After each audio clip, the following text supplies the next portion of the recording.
Hello, good day. Unsolved Cases. A dossier of classic crime mysteries including Lord Lucan, John F. Kennedy, Karen Silkwood, Marilyn Monroe, Benigno Aquino, and George Banker.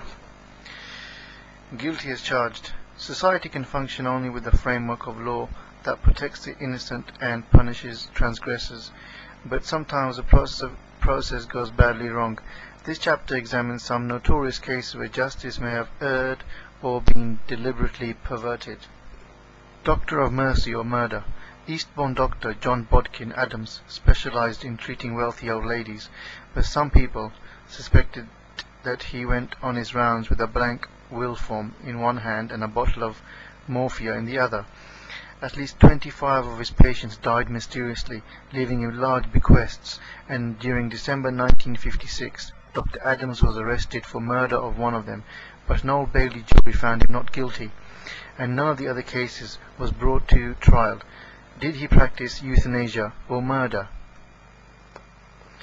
On the night of 13 March 1956, upon Eastbourne, Sussex, a retired Lloyd's underwriter, Jack Hullett, suffered a heart attack.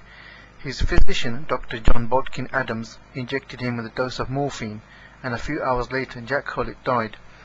Dr. Adams was a friend of the family. Indeed, he had introduced Hullett, a widower, to his second wife, Gertrude Joyce Tomlinson, known as Bobby. From the day of Jack Hullett's death, Bobby was close to mental breakdown, and Adams supplied barbiturates to help her sleep. On 17 July, in a letter to Robert Hanscombe, an old family friend, she spoke of suicide. Suddenly, 2 days later, she was taken ill. For a few days after Thursday, 19th July, Miss Hullett was unconscious much of the time. Adams was in attendance, failed to get her to hospital, and did not even call for a second opinion until 21st July. 2 days later, after falling into a coma, Bobby Hullett died without regaining consciousness. She had survived her husband by only 5 months. Adams certified the cause of death as cerebral hemorrhage, but Dr. Francis Camps, the Home Office pathologist, did not agree. 6 days after the death of Bobby Hullett, he reported his suspicion that she had died of barbiturate poisoning and not from a hemorrhage.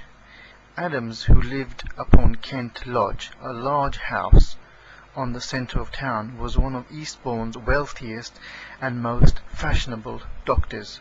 Born in Northern Ireland, he was a staunch Methodist, a non-smoker, a near teetotaler, whose only vice appeared to be an addiction to chocolate, so he loved life.